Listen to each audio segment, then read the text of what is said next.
പിതാവിൻ്റെയും പുത്രൻ്റെയും പരിശുദ്ധാത്മാവിൻ്റെയും നാമത്തിൽ ആമേൻ. പ്രിയപ്പെട്ടവരെ, ഇന്ന് മാർച്ച് 9 ഞായറാഴ്ച. അമ്മേ, പരിശുദ്ധ അമ്മേ, അമ്മേ പരിശുദ്ധമ്മേ, ദേവമാതാവേ, ദൈവമാതാവേ, കൃപാസനത്തിലൂടെ ഞങ്ങൾക്കും ഞങ്ങളുടെ ദേശത്തിനും അമ്മ മാധ്യസ്ഥം തേടി തന്ന എല്ലാ അനുഗ്രഹങ്ങൾക്കും കൃപകൾക്കും ഞങ്ങളിപ്പോൾ ഹൃദയം നിറഞ്ഞ നന്ദി പറയുന്നു.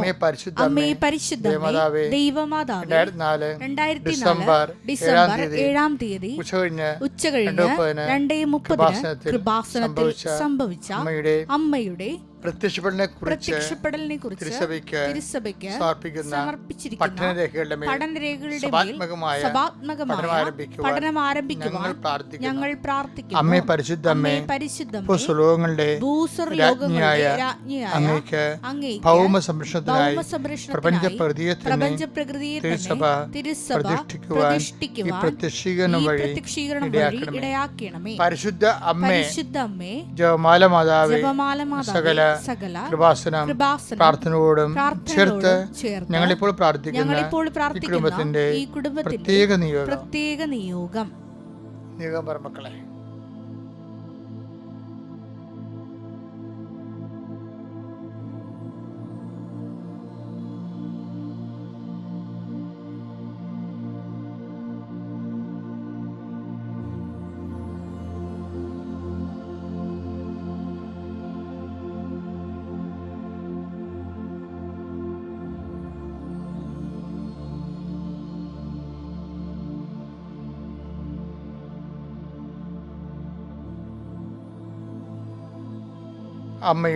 അമ്മയുടെ പ്രത്യക്ഷീകരണത്തിന്റെ അനുഗ്രഹവേളയിൽ ഞങ്ങൾക്ക് സാധിച്ചു തരുവാൻ കനിയണമേ. വിശ്വാസ പ്രമാണം. സർവശക്തനായ പിതാവും ആകാശത്തിന്റെയും ഭൂമിയുടെയും സൃഷ്ടാവുമായ ദൈവത്തിൽ ഞാൻ വിശ്വസിക്കുന്നു. അവിടുത്തെ ഏകപുത്രനും ഞങ്ങളുടെ കർത്താവുമായ ഈശോ മിശിഹായിലും ഞാൻ വിശ്വസിക്കുന്നു. ഈ പുത്രൻ പരിശുദ്ധാത്മാവിനാൽ ഗർഭസ്ഥനായി കന്യകാമറിയത്തിൽ നിന്ന് പിറന്ന് പൊന്തിയോസ് പീലാത്തോസിന്റെ കാലത്ത് പീഡകൾ സഹിച്ച് കുരിശിൽ തറയ്ക്കപ്പെട്ട് മരിച്ച് അടക്കപ്പെട്ട് പാതാളങ്ങളിൽ ഇറങ്ങി മരിച്ചവരുടെ ഇടയിൽ നിന്ന് 3-ാം നാൾ ഉയർത്ത് സ്വർഗത്തിലേക്ക് എഴുന്നള്ളി സർവശക്തിയുള്ള പിതാവായ ദൈവത്തിന്റെ വലതുഭാഗത്തിരിക്കുന്നു. അവിടെ നിന്ന് ജീവിക്കുന്നവരെയും മരിച്ചവരെയും വിധിക്കുവാൻ വരുമെന്നും ഞാൻ വിശ്വസിക്കുന്നു. പരിശുദ്ധാത്മാവിലും ഞാൻ വിശ്വസിക്കുന്നു.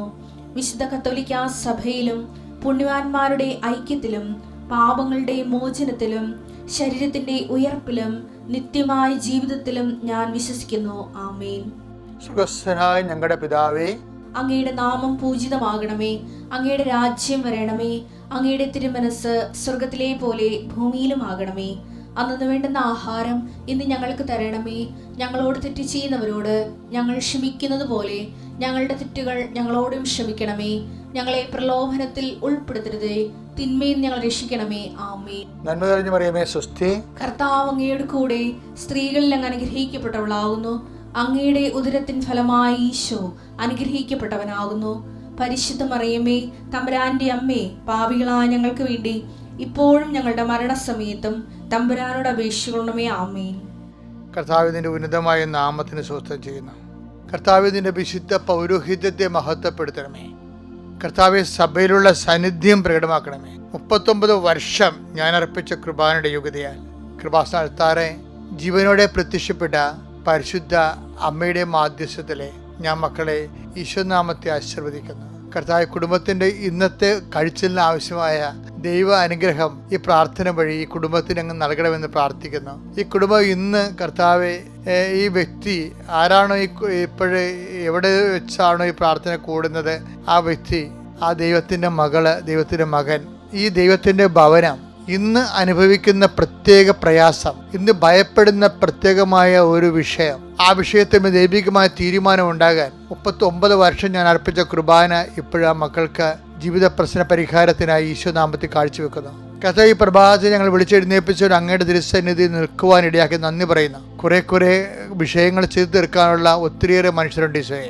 പല കാര്യങ്ങൾ പല ഇടങ്ങളിൽ പോയി ചെയ്യേണ്ടതുണ്ട്, ഉത്തരവാദിത്വം നിർവഹിക്കേണ്ടതുണ്ട്. ചിലരെ കുർബാനയും കഴിഞ്ഞ പിന്നെ യാത്രയാണ്. ചിലർക്ക് നോൻപുകാലത്ത് പ്രാർത്ഥിക്കാൻ പോലും സമയമില്ലാത്ത വിധത്തിൽ അവർ കെട്ടപ്പെട്ടിരിക്കുകയാണ്. അങ്ങനെയുള്ളവർക്കെല്ലാം ഒരു അവകാശം കൊടുക്കണമേ.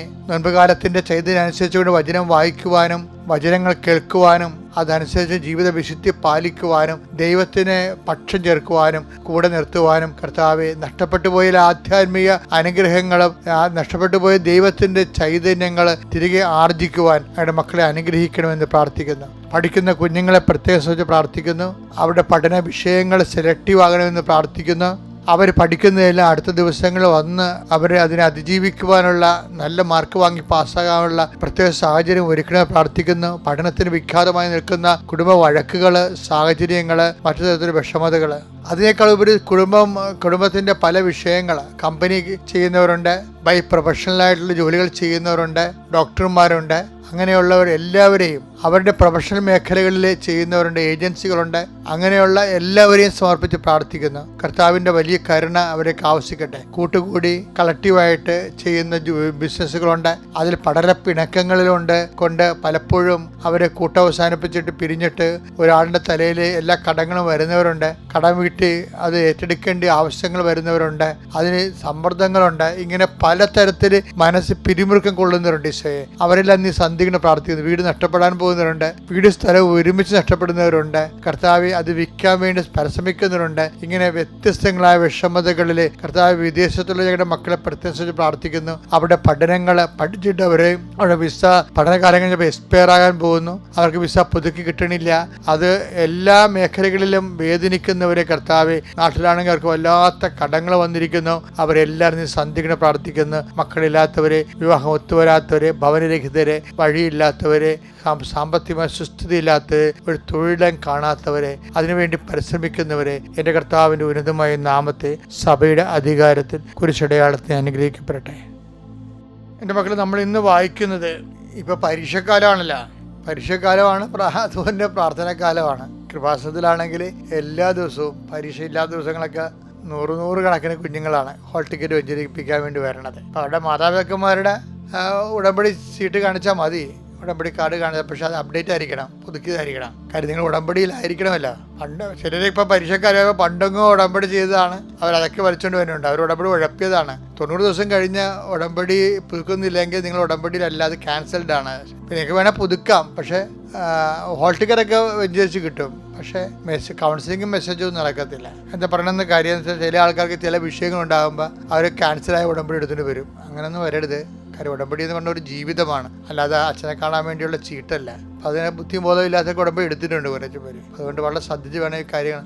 ദൈവത്തോട് നമ്മൾ പരിശുദ്ധ അമ്മയുടെ മാധ്യസ്ഥത്തിൽ ഈശോയോട് ചെയ്യുന്ന കർത്താവിൻ്റെ വചനമനുസരിച്ച് സുവിശേഷ സാക്ഷിയായി ജീവിച്ചുകൊള്ളാമെന്ന് പറഞ്ഞുകൊണ്ട് വചനാധിഷ്ഠമായി ജീവിക്കുന്ന ഒരു ജീവിതക്രമമാണ് ഉടമ്പടി ജീവിതം. അതൊന്ന് ശ്രദ്ധിക്കണം. അതുകൊണ്ട് നമുക്ക് പ്രാർത്ഥനാക്കാലം, പരീക്ഷാക്കാലം പ്രാർത്ഥനാക്കാലമാണെന്ന് പറഞ്ഞാലും ചിലർ പ്രാർത്ഥിച്ചാലും വലിയ ഗുണമൊന്നും ഉണ്ടാകത്തില്ല. എന്താ കാര്യം? പ്രാർത്ഥിക്കുന്നതിൻ്റെ ഇടയ്ക്ക് അവർ മൊബൈൽ എടുക്കും. പള്ളി വന്നിട്ട് പോലും ചാടിപ്പോയി മൊബൈൽ വരുമ്പോൾ അങ്ങനെ അവൻ പള്ളിയിൽ കുർബാനയിൽ കർത്താവിൻ്റെ മുമ്പിൽ നിൽക്കുകയാണ്. അപ്പോൾ ആരോ ഒരു കടവാൻ പോകത്ത് അവനെ വിളിക്കും, കുറേ ചാടി പള്ളിയുടെ മുറ്റത്ത് വീഴും. ഇത് അവിടെ മൊബൈൽ എടുക്കും. അപ്പോൾ അതൊക്കെ എന്ന് വെച്ച് കഴിഞ്ഞാൽ ഗുണത്തെക്കാരെ ദോഷമേ ചെയ്യത്തുള്ളൂ. കാര്യം എന്താ വെച്ചാൽ പ്രശ്നം, നീ വീട്ടിലാണ് ഇരിക്കണമെങ്കിൽ അത്രയും തലവേദന ദൈവത്തിന് കുറേ. എന്താ കാര്യം വെച്ച് കഴിഞ്ഞാൽ മറ്റുള്ളവർ ഉതപ്പിൽ പെടുകത്തില്ല. നീ മറ്റുള്ളവർക്ക് ദുർമാതൃകയാണല്ല. അപ്പം അതുകൊണ്ട് ദൈവത്തിന് സാക്ഷിയായിട്ട് ജീവിക്കാൻ നോക്കണം. അത് തമാശനെ പെട്ടെന്ന് പറഞ്ഞതേ ഉള്ളൂ. ഞാൻ ഇപ്പോൾ പറയാൻ പോണ വിഷയം അതൊന്നുമല്ല. ഐസയുടെ പുസ്തകം നമ്മൾ വായിക്കാം. ഐസയ 29:8. സിയോൻ പർവ്വതത്തിനെതിരെ യുദ്ധം ചെയ്യുന്ന ശത്രു സമൂഹം ഭക്ഷിക്കുന്നതായി സ്വപ്നം കണ്ടിട്ട് ഉണരുമ്പോൾ വിശക്കുന്നവനെ പോലെയും കുടിക്കുന്നതായി സ്വപ്നം കണ്ടിട്ട് വരണ്ട തൊണ്ടയുമായി ഉണരുന്നവനെ പോലെയും ആകും. ഇതെന്ന് പറയുന്നത് നോൻപ് കാലം എന്നൊക്കെ അറിയാല്ല, ഉപവാസത്തിന്റെയും പ്രാർത്ഥനയുടെയും കാലമാണ്. പക്ഷെ ചില പ്രാർത്ഥനകൾ പാളിപ്പോകുന്നുണ്ട്. പ്രാർത്ഥന ഇടയ്ക്ക് ഇതുപോലെ ഞാൻ മുമ്പ് പറഞ്ഞ മൊബൈൽ പോലെയുള്ള സംഭവങ്ങൾ എടുക്കുകയും ഇനി ഒന്നും എടുത്തില്ല പോലെ പരവിചാരം കൊണ്ടിരിക്കുകയും ചെയ്യത്തില്ലേ. അപ്പോൾ അവർ പ്രാർത്ഥിച്ച് കഴിയുമ്പോൾ അവർക്ക് സംഭവിക്കണത് എന്താണ്? ഭക്ഷിക്കുന്നതായിട്ട് സ്വപ്നം കാണും, പക്ഷെ എഴുന്നേൽക്കുമ്പോൾ വിശക്കുമെന്ന്. അതിന് ചില പിള്ളേർക്കുണ്ട്. പഠിക്കുന്നതിൻ്റെ ഇടയ്ക്ക് അവർ റീല് കാണും. പരീക്ഷയ്ക്ക് പഠിക്കണേ, പേര് കോമഡിയും കണ്ട് ഇളിച്ചുകൊണ്ടിരിക്കും. പിന്നെയും പഠിക്കും. 1 മണിക്കൂർ കഴിഞ്ഞ് പഠിച്ചു നോക്കുമ്പോൾ ഒന്നും ഓർക്കത്തില്ല. അതാണ് ഈ പറയണത്. എന്താണ് അവർ രണ്ടാമത് പറയുന്നത്? എന്താ പറയണത്? അതായത് കുടിക്കുന്നതായിട്ട് സ്വപ്നം കാണും. സ്വപ്നം മാത്രമാണ്. ഈ പല വിചാരത്തോടെ പ്രാർത്ഥിക്കുന്നതും പല കാര്യങ്ങൾ കണ്ടുകൊണ്ട് ഇടയ്ക്ക് പഠിക്കുന്നതുമെല്ലാം ശരിക്കും പറഞ്ഞാൽ കുടിക്കുന്നതായിട്ട് സ്വപ്നം കാണുന്നവരാണ്. കഴിക്കുന്നതായിട്ട് സ്വപ്നം കാണും, പക്ഷേ എഴുന്നേക്കുമ്പോൾ വിശക്കും. ബൈബിളിൻ്റെ രസം, എക്സ്പ്രഷൻസ് ഓഫ് ദി ബൈബിളേ ഭയങ്കര രസം. നമ്മുടെ ജീവിതം ശരിക്കും ഇങ്ങനെ പോസ്റ്റ്മോർട്ടം ചെയ്ത് തരും ഇങ്ങോട്ട്. ഇപ്പം നീ ഏത് നിൻ്റെ സ്റ്റാറ്റസ് എന്താണെന്ന്. പ്രാർത്ഥനാ കാലം എന്ന് പറയുമ്പോൾ പല വിചാരം നിർത്തിയിട്ട് പ്രാർത്ഥനയിൽ ഏകാഗ്രത ഉണ്ടാകണം. അത് നമ്മുടെ ഭാഗത്തുനിന്ന് ബോധപൂർവമായ ശ്രമം ഉണ്ടാകണം. ഇപ്പോൾ എനിക്കിങ്ങനെ പ്രാർത്ഥനയിൽ ഇപ്പോൾ കടലാണെങ്കിൽ തിരച്ചിലുണ്ടാകത്തില്ലേ? കടലിൽ തിരച്ചിലുണ്ടാകത്തില്ലേ? അപ്പോൾ തിരയെല്ലാം ഒഴിഞ്ഞതിന് ശേഷം നമുക്ക് കടലിൽ കുളിക്കാൻ പറ്റുമോ? അപ്പോൾ എല്ലാ പല വിചാരങ്ങളും മാറിയതിന് ശേഷം നമുക്ക് പ്രാർത്ഥിക്കാൻ പറ്റുമോ? ഒരിക്കലും പ്രാർത്ഥിക്കാൻ പറ്റിയില്ല. മനസ്സിങ്ങനെ കടൽ പോലെ തിരഞ്ഞുകൊണ്ടിരിക്കും. അപ്പോൾ എനിക്ക് എൻ്റെ ശ്രദ്ധപ്പെട്ട് കഴിഞ്ഞാൽ അപ്പോൾ തന്നെ ഞാൻ മനസ്സാപരണം ചൊല്ലും. ഞാൻ എങ്ങനെയാണ് പല വിചാരത്തിന് അതിജീവിക്കണം? പ്രാർത്ഥിച്ചുകൊണ്ടിരിക്കുമ്പോൾ എന്തെങ്കിലും തരത്തിലുള്ള വികട ചിന്ത വന്നെങ്കിൽ എൻ്റെ ദൈവം ഏറ്റവും നല്ലവരും എല്ലാത്തിനും ഉപരി സ്നേഹിക്കൂടെ യോഗ്യനും അങ്ങനെയൊക്കെ പാപം ചെയ്യുന്നവർ പൂർണ്ണകൃത. കാര്യം പാവം തന്നെയാണല്ല പല വിചാരം എന്ന് പറയുന്നത്. നമ്മൾ ദൈവത്തോട് സംസാരിച്ചുകൊണ്ടിരിക്കുമ്പോൾ ഇടയ്ക്ക് പിശാചിനോട് സംസാരിച്ചാൽ പിന്നെ അതെങ്ങനെ പാവമാകാതിരിക്കണേ? അപ്പോൾ അതേപോലെ പ്രാർത്ഥന എന്ന് പറയുന്നത് നോൻപ് കാലം പ്രാർത്ഥനാക്കാലമാണ്. പക്ഷേ അതേസമയം തന്നെ പല വിചാരങ്ങൾ പ്രാർത്ഥന ഉണ്ടാകുമ്പോൾ സ്വാഭാവികമായിട്ട് നമുക്കിത് പ്രതീക്ഷിക്കാം. പക്ഷെ നമ്മൾ കൺട്രോൾ ചെയ്യണം. നമുക്ക് കൺട്രോൾ ചെയ്യാൻ ഈ മനസ്സാപ്പറണം എൻ്റെ ഈ സൂത്രം നല്ലതാണ്, എന്നെ സഹായിച്ചിട്ടുണ്ട് കുറേ. കാരണം പല വിചാരം ഇല്ലാതെ ഒരിക്കലും നമുക്ക് പ്രാർത്ഥിക്കാൻ പറ്റത്തില്ല. പല വിചാരം ഇല്ലാതെ ഇരിക്കുമ്പോൾ തന്നെ ഇരിക്കണത് തന്നെ നമ്മൾ ആ 0 പോയിന്റിലേക്ക് ഏതെങ്കിലും സംഭവങ്ങൾ കയറി വരും. അപ്പോൾ അതുകൊണ്ട് നിങ്ങൾ വിഷമിക്കേണ്ട. പക്ഷേ നമുക്കൊരു ബോധം ഉണ്ടാകണം, അവയർനെസ് ഉണ്ടാകണം ഈ വിഷയത്തെക്കുറിച്ച്. പിന്നെ ദൈവത്തിൻ്റെ സഹായത്തിനായിട്ട് നമ്മൾ പ്രാർത്ഥിക്കും. ജവമാനിലൊക്കെ അങ്ങനെ പല വിചാരം കൊണ്ടായിരിക്കാൻ നമ്മൾ ദൈവത്തോട് പ്രാർത്ഥിക്കുന്ന ഒരു ഭാഗമുണ്ട്. ഞാൻ എന്താ പറയണമെന്ന് വെച്ച് കഴിഞ്ഞാൽ, പഠനമായാലും പ്രാർത്ഥനയായാലും ഇത് ഈ പഠനത്തിനിടക്കും പ്രാർത്ഥനയിടക്കും വേറെ ചില കാര്യങ്ങളൊക്കെ ബിസിനസ്സൊക്കെ വന്നു കഴിഞ്ഞാൽ സ്റ്റോക്സുകൾ, കോമഡികൾ, റീലുകൾ, വേറെ കണ്ടൻറ്റുകൾ, ആവശ്യമില്ലാത്ത പാട്ടിൽ പോയി തലയിടുക. ഞാൻ ഇവിടെ പഠിക്കുന്ന പിള്ളേരോട് എവിടെ വരുമ്പോൾ പറയും വീട്ടിൽ മമ്മിയും പപ്പയൊക്കെ കിടന്നിട്ട് ബഹളമൊക്കെ ഉണ്ടാക്കും. നിങ്ങൾ എൻ്റെ അടുത്ത് പോയി തലയിട്ട് കൊടുക്കരുത്, നിങ്ങൾക്ക് പരീക്ഷക്കാലമാണ്, മര്യാദക്കിരുന്ന് പഠിക്കുക. അതാണ് പറയണത്. അങ്ങനെ പല വിചാരത്തിൽ പഠിക്കുകയാണെങ്കിലും പല കാര്യങ്ങൾ ഇടപെട്ടുകൊണ്ട് പ്രാർത്ഥിക്കുകയാണെങ്കിലും ഒക്കെ സംഭവിക്കണമെന്ന് വെച്ചാൽ കുടിക്കുന്നതായിട്ട് സ്വപ്നം കാണും. എഴുന്നേൽക്കുമ്പോൾ തലയിലൊന്നും ഉണ്ടാകത്തില്ല. വരണ്ട തൊണ്ടയുമായിട്ട് എഴുന്നേക്കുന്നു. ഭക്ഷിക്കുന്നതായിട്ട് സ്വപ്നം കാണും, പക്ഷേ എഴുന്നേൽക്കുമ്പോൾ വിശന്ന വയറോട്ട് എഴുന്നേൽക്കും. അത് നോൻപ് കാലത്തെ പ്രാർത്ഥന എല്ലാം അത് കറക്റ്റ് ദൈവചൈതന്യത്തോട് തന്നെ പ്രാർത്ഥിക്കാൻ വേണ്ടിയാണ് ഞാനിത് പറയണത്. കാര്യം ഇതൊക്കെ അച്ഛൻ പറയണ മക്കൾ കേട്ട്, ഇപ്പം ഞാൻ പറഞ്ഞില്ലേ പല വിചാരം കൂടാതെ ഇരിക്കുക. ഈ മനസ്സാപ്പറിനെ എപ്പോഴും പഠിച്ചു വെക്കണം. കൃപാസനത്തിൻ്റെ പ്രാർത്ഥനകളിലൊക്കെ മനസ്സാപ്പുറം ഉണ്ടാവും. അത് പഠിച്ചു വെച്ചാൽ നമുക്ക് എല്ലാവർക്കും കാത്തലിക്സിന് എല്ലാം അറിയാം ഈ പ്രാർത്ഥന. മറ്റുള്ളവർ ശ്രദ്ധിക്കണം. അതിൽ ഒരു വരിയെങ്കിലും വായിച്ച്, അതായത് എന്തെങ്കിലും തരത്തിലുള്ള പല വിചാരം ഉണ്ടാകണമെങ്കിൽ അത് മാറാൻ വേറെ ഈ മനസ്സാപ്പുറമല്ല വേറെ പ്രാർത്ഥനയുണ്ട്. ഡെലിവറൻസ് പ്രെയർ ഉണ്ട്. അത് കുർബാനയിൽ ലത്തീൻ കുർബാനയിൽ ഡെലിവറൻസ് പ്രെയർ ഉണ്ട്. അതെടുത്ത് ഞാൻ ചില പ്രാർത്ഥിക്കും. എന്താണ്? എല്ലാ തിന്മകളിൽ നിന്നും മോചിക്കണമേ, ഈ കാലയളവിൽ ഞങ്ങൾക്ക് സമാധാനം നൽകണമേ, പാപത്തിൽ നിന്നും അസ്വസ്ഥകളിൽ നിങ്ങൾ എപ്പോഴും കാരുണ്യപൂർവ്വം കാത്തുകൊള്ളണമേ. അതൊരു പ്രാർത്ഥനയാണ്, ഡെലിവറൻസ് പ്രെയർ ആണത്. അതും ഇതുപോലെ പല വിചാരവും മറ്റു തരത്തിലുള്ള വിഷമതകൾ വരുമ്പോൾ ഉണ്ടാകുന്ന ഒരു സുഹൃത്ത് ഒരു 3 വരിയേ ഉള്ളൂ ഞാൻ പ്രാർത്ഥിച്ചത്. നിങ്ങളത് എടുത്ത് വീണ്ടും എടുത്ത് കേൾക്കുമ്പോഴൊക്കെ മനസ്സിലാവും. എല്ലാ തിന്മകളിൽ നിന്നും കർത്താവേ, എല്ലാ തിന്മകളിൽ നിന്നും മോചിക്കണമേ, ഈ കാലയളവിൽ ഞങ്ങൾക്ക് സമാധാനം നൽകണമേ, പാപത്തിൽ നിന്നും അസ്വസ്ഥതകളിൽ നിന്നും നിങ്ങളെപ്പോഴും കാരുണ്യപൂർവ്വം കാത്തുകൊള്ളണമേ. അതിന് ഇംഗ്ലീഷ് വേർഷൻ ഭയങ്കര deliverance lord from the whole evil എന്നാണ്. അപ്പം ഡെലിവറൻസ് പ്രയറാണത്.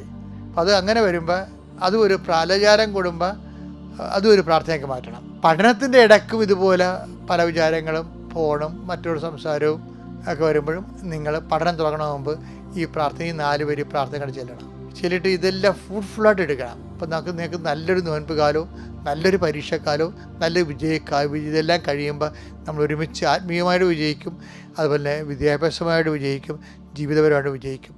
ദൈവം നിങ്ങളെ അനുഗ്രഹിക്കട്ടെ. അത്യപൂർവ ദൈവാനുഭവങ്ങൾ ഇനി നിങ്ങൾക്കും സ്വന്തം. ഈ യൂട്യൂബ് ചാനൽ ഇതുവരെ സബ്സ്ക്രൈബ് ചെയ്തിട്ടില്ലെങ്കിൽ ഇപ്പോൾ തന്നെ സബ്സ്ക്രൈബ് ചെയ്യുക. ഈ വീഡിയോ ഇപ്പോൾ തന്നെ നിങ്ങളുടെ സുഹൃത്തുക്കൾക്ക് ഷെയർ ചെയ്തുകൊണ്ട് കർത്താവിൻ്റെ പ്രേക്ഷിതരാകുക.